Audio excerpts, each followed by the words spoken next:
എൽ.ഡി.എഫിലെ CPM. ബന്ധം ഏറെ നാളായി വഷളായ അവസ്ഥയിലാണ്.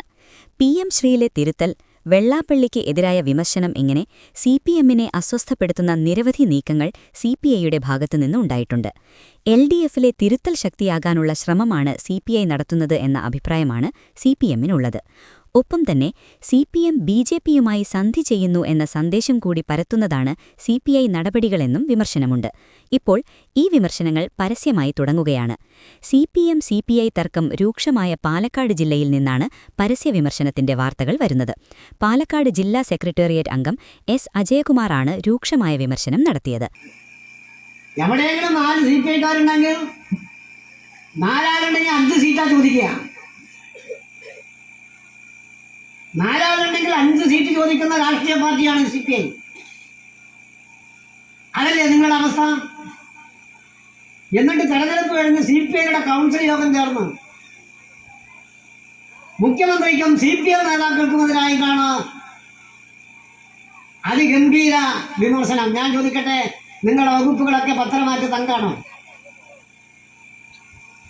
ഈ പാലക്കാട് നെൽകൃഷിക്കാരെ ബുദ്ധിമുട്ടിക്കുന്നതിൽ അഗ്രികൾച്ചർ ഡിപ്പാർട്ട്മെന്റിനുള്ള പങ്ക് ചില്ലറയാണോ? അവസാനം അവർക്ക് 1 രൂപയെങ്കിൽ 1 രൂപ താങ്ങുവില വർദ്ധിപ്പിക്കാനും കൃത്യസമയത്ത് നെല്ലെടുക്കാനും നെല്ലിന്റെ വില കിട്ടാനും ആവശ്യമായിട്ടുള്ള എത്രമാത്രം ഇടപെടലാണ് നിങ്ങൾ ഈ വിമർശിക്കുന്ന കേരളത്തിലെ മുഖ്യമന്ത്രി പിണറായി വിജയൻ നടത്തിയത്? ഇന്നും പാലക്കാട് ജില്ലയിൽ ഉൾപ്പെടെയുള്ള നെൽകൃഷിക്കാരുടെ പ്രശ്നം ചർച്ച ചെയ്യാൻ വേണ്ടി ഒരു കൂട്ടടി ഉണ്ടായിട്ടുണ്ട്. പാലക്കാട് ജില്ലയിൽ ആകെ നഷ്ടപ്പെട്ടത് 8 പഞ്ചായത്ത് മാത്രമാണ്. ജില്ലാ പഞ്ചായത്തിൽ ഇന്നുവരെ ഇല്ലാത്ത രൂപത്തിൽ 4-5 സീറ്റുകൾ കോൺഗ്രസിന് ബി.ജെ.പിയുടെ സഹായത്തോടു കൂടി അധികം കിട്ടി. ഇവിടെ 7 ജില്ലാ പഞ്ചായത്തുകളിൽ സംസ്ഥാനത്ത് നാം വിജയിക്കുകയുണ്ടായി.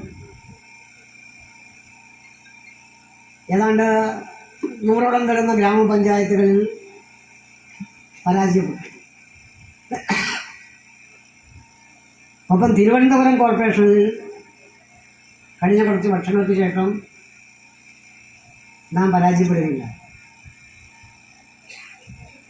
പരാജയം എവിടെയുണ്ടായോ അവിടെയൊക്കെ ബി.ജെ.പിയും കോൺഗ്രസും തമ്മിൽ അവിഹിതവും അവിശുദ്ധവുമായ കൂട്ടുകെട്ടുണ്ടായിരുന്നു എന്ന കാര്യം സി.പി.ഐക്കാർ മറക്കണ്ട. തോറ്റാൽ അതിൻ്റെ പൂർണ്ണ ഉത്തരവാദിത്വം സി.പി.എമ്മിന്, ജയിച്ചാൽ അതിൻ്റെ ക്രെഡിറ്റ് അവകാശപ്പെടുന്നവരുമായ ഒരു പ്രത്യേകതരം സ്വഭാവമുള്ള രാഷ്ട്രീയ പ്രസ്ഥാനമായി സി.പി.ഐ മാറി. ഉത്തരം താങ്ങുന്നത് പല്ലിയാണ് എന്ന പല്ലിയുടെ മാനസികാവസ്ഥയാണ് സി.പി.ഐക്കാർക്കുള്ളത്.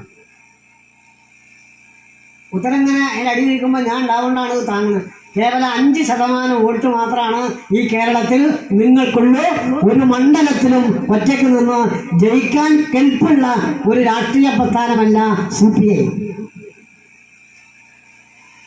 ഒരു അസംബ്ലി മണ്ഡലത്തിൽ പോയിട്ടൊരു പഞ്ചായത്തിൽ പോണ്ടേ? ഞങ്ങൾ കാണിച്ചു തരാം എന്ന് പറഞ്ഞല്ലേ മണ്ണൂർ പഞ്ചായത്ത് മത്സരിച്ച്. എന്നിട്ടിപ്പോൾ എന്തായി? അഹങ്കാരം, ദാഷ്ട്യം, അതിരുകടന്ന അവകാശവാദത്ത് മണ്ണൂർ പഞ്ചായത്തിൽ അന്ത്യം കുറിക്കുന്ന സി.പി.ഐയെ ഏതാണ്ട് എന്താ പറയുക, നിലം പരിശാക്കുന്ന രൂപത്തിലുള്ള ഒരു ജനവിധിയായി ഇവിടെ മാറിയിരിക്കുന്നു. ഇതാണ് സി.പി.ഐ. മനോരമയിൽ മാതൃഭൂമിയിൽ വാർത്ത വരാൻ വേണ്ടി സി.പി.എമ്മിനെതിരായി എന്തെങ്കിലും പറയുന്നത് ബിനോയ് വിശ്വം ഒരു കലയാക്കി മാറ്റിക്കൊണ്ടിരിക്കുന്നു. ഏതെങ്കിലും ഒരു കോളേജിൽ ഒരു അടി നടന്നാൽ അതിലൊരു ഭാഗത്ത് എസ്.എഫ്.ഐ ഉണ്ടായാൽ അതിൻ്റെ കാര്യകാരണം എന്താണെന്ന് മനസ്സിലാക്കാതെ ഒരു 4ാം കിട രാഷ്ട്രീയ നേതാവിനെ പോലെയാണ് ബിനോയ് വിശ്വം പെരുമാറിക്കൊണ്ടിരിക്കുന്നത്. ഒറ്റപ്പാലത്തെ മണ്ണൂരിൽ കഴിഞ്ഞ ദിവസം നടന്ന പൊതുയോഗത്തിൽ ഉത്തരം താങ്ങുന്നത് പല്ലിയാണ് എന്ന പല്ലിയുടെ മാനസികാവസ്ഥയാണ് സിപിഐക്കാർക്കുള്ളത് എന്ന് അജയകുമാർ വിമർശിച്ചു. തോറ്റാൽ അതിന്റെ പൂർണ്ണ ഉത്തരവാദിത്വം സിപിഎമ്മിനും ജയിച്ചാൽ ക്രെഡിറ്റ് മുഴുവൻ സിപിഐക്കുമാണ് എന്നതാണ് അവരുടെ സമീപനം. കേവലം 5% വോട്ട് മാത്രമേ സംസ്ഥാനത്ത് സിപിഐക്കുള്ളൂ. ഒരു മണ്ഡലത്തിലും ഒറ്റയ്ക്കുനിന്ന് സിപിഐക്ക് ജയിക്കാനാവില്ലെന്നും അജയകുമാർ പറഞ്ഞു. കേരളത്തിൽ തിരഞ്ഞെടുപ്പ് അടുത്തിരിക്കെ ഇടതുമുന്നണിയിൽ ഏറ്റുമുട്ടലുകൾ നടക്കുകയാണ്. മുന്നണിയിലെ പ്രബലരായ സിപിഎമ്മും സിപിഐയുമാണ് നേർക്കുനേർ നിൽക്കുന്നത്. SNDP ജനറൽ സെക്രട്ടറി വെള്ളാപ്പള്ളിയെ ചൊല്ലിയാണ് ഇരു പാർട്ടികളും ഇടഞ്ഞത്. ഇതുമായി ബന്ധപ്പെട്ട് മുഖ്യമന്ത്രി പിണറായി വിജയനും സിപിഐ സംസ്ഥാന സെക്രട്ടറി ബിനോയ് വിശ്വവും തമ്മിൽ നേർക്കുനേരല്ലാതെ കൊടുക്കൽ വാങ്ങലുകൾ നടത്തുകയും ചെയ്തു. മുസ്ലിം വിഭാഗങ്ങൾക്കെതിരെ വെള്ളാപ്പള്ളി അടുത്തിടെ നടത്തിയ പരാമർശമാണ് സിപിഎം-സിപിഐ ഉരസലിലേക്ക് നയിച്ചത്. മുസ്ലിം ലീഗിനെതിരെ സംസാരിക്കവെയാണ് വെള്ളാപ്പള്ളി മുസ്ലിംകളെ ലക്ഷ്യം വെച്ചു എന്ന ആരോപണം ഉയർന്നത്. ഇതിനെ പരസ്യമായി വിമർശിച്ച് ബിനോയ് വിശ്വം രംഗത്തുവരികയും ചെയ്തു. എന്നാൽ വെള്ളാപ്പള്ളിയെ തള്ളാൻ മുഖ്യമന്ത്രി തയ്യാറായില്ല. പിന്നാലെ 3ാം തവണയും കേരളത്തിൽ പിണറായി സർക്കാർ അധികാരത്തിലെത്തുമെന്ന് പ്രതികരിച്ച വെള്ളാപ്പള്ളിക്ക് കനത്ത മറുപടിയാണ് സിപിഐ നൽകിയത്. ഇടതുമുന്നണിക്ക് മാർക്കിടാൻ വെള്ളാപ്പള്ളിയെ ഏൽപ്പിച്ചിട്ടില്ലെന്നും അദ്ദേഹം മുന്നണിക്ക് ബാധ്യതയാവുമെന്നും വിശ്വം തുറന്നടിച്ചു. വെള്ളാപ്പള്ളിയുമായി അകലം പാലിക്കേണ്ടതിനെ അടിവരയിട്ട് അദ്ദേഹത്തിന് ഒരുപക്ഷേ കൈകൊടുക്കുമെങ്കിലും ഒരിക്കലും തന്റെ കാറിൽ ഒപ്പം യാത്ര ചെയ്യാൻ അനുവദിക്കില്ലെന്നും വിശ്വം പറഞ്ഞു. ആഗോള അയ്യപ്പ സംഗമത്തിനായി കഴിഞ്ഞ സെപ്റ്റംബറിൽ വെള്ളാപ്പള്ളിയും പിണറായിയും ഒന്നിച്ചു നടത്തിയ കാർ യാത്രയുമായി ബന്ധപ്പെട്ടായിരുന്നു അദ്ദേഹത്തിന്റെ പ്രതികരണം. ഇതിനു പിന്നാലെ തന്നെ പിണറായി-നടേശൻ ബന്ധം കേരള രാഷ്ട്രീയത്തിൽ വലിയ ചർച്ചകൾക്കാണ് വഴിയൊരുക്കിയത്. വെള്ളാപ്പള്ളിയുടെ ന്യൂനപക്ഷ വിരുദ്ധമായ പ്രസ്താവനകൾ കഴിഞ്ഞ തദ്ദേശ തിരഞ്ഞെടുപ്പിൽ ഇടതുമുന്നണിയിൽ നിന്നും മുസ്ലിം വോട്ടുകൾ അകറ്റിയെന്ന സിപിഐ പ്രതികരണമാണ് ഇതിന് തീപകർന്നത്. പക്ഷേ പിന്നീട് നടത്തിയ വാർത്താസമ്മേളനത്തിൽ വെള്ളാപ്പള്ളിക്കുള്ള തന്റെ പിന്തുണ പിണറായി ഊട്ടിയുറപ്പിച്ചു. ബിനോയ് വിശ്വമല്ല പിണറായി വിജയനെന്നും അദ്ദേഹത്തിന് വ്യത്യസ്ത അഭിപ്രായമുണ്ടാവാമെങ്കിലും താൻ ചെയ്തത് ശരിയാണെന്ന് തന്നെയാണ് കരുതുന്നത് എന്നായിരുന്നു അദ്ദേഹം പ്രതികരിച്ചത്. ഏതാനും വർഷങ്ങളായി കേരള രാഷ്ട്രീയത്തിലെ ശ്രദ്ധേയമായ ഒരു പേരുകാരിലൊരാളാണ് വെള്ളാപ്പള്ളി. ഏറെയും മുസ്ലിംകൾക്കെതിരായ വിവാദ പ്രസ്താവനകളുമായാണ് അദ്ദേഹം കളം നിറഞ്ഞത്. ധ്രുവീകരണത്തിന് കാരണക്കാരനെന്നു പറഞ്ഞ് മുസ്ലിം ലീഗിനെതിരെയും നടേശൻ പലപ്പോഴായി കടുത്ത ആക്രമണം അഴിച്ചുവിട്ടിട്ടുണ്ട്. കഴിഞ്ഞ ഏപ്രിലിൽ മലപ്പുറത്തിനെതിരെ വെള്ളാപ്പള്ളി നടത്തിയ പ്രസംഗം ഏറെ വിവാദങ്ങൾക്ക് വഴിയൊരുക്കിയിരുന്നു. മലപ്പുറം ഒരു പ്രത്യേക രാജ്യമാണെന്ന മട്ടിലായിരുന്നു നടേശന്റെ വാക്കുകൾ. നടേശന്റെ വിവാദപരമായ പ്രസ്താവനകൾക്കിടയിലും സിപിഎം തന്ത്രപരമായി അദ്ദേഹത്തോട് മൃദുസമീപനമാണ് സ്വീകരിച്ചത്. 2024 ലോക്സഭാ തെരഞ്ഞെടുപ്പിൽ മുസ്ലിം വോട്ടുകൾ കുറഞ്ഞ സാഹചര്യത്തിൽ ഭരണകക്ഷിയായ പാർട്ടി പരമ്പരാഗത ഹിന്ദു വോട്ടുകൾ, പ്രത്യേകിച്ച് ബിജെപി നേടാൻ ശ്രമിക്കുന്ന ഈഴവ സമുദായ വോട്ടുകൾ തിരിച്ചുപിടിക്കാൻ ശ്രമിക്കുന്നതിന്റെ ഫലമായാണിതെന്നാണ് വിലയിരുത്തൽ.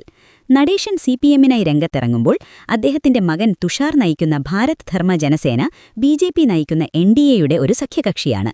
എന്നിരുന്നാലും അച്ഛൻ മകൻ ജോഡി പലപ്പോഴും പരസ്പരം ഒപ്പുറ വ്യക്തമാക്കിയിട്ടുണ്ട്.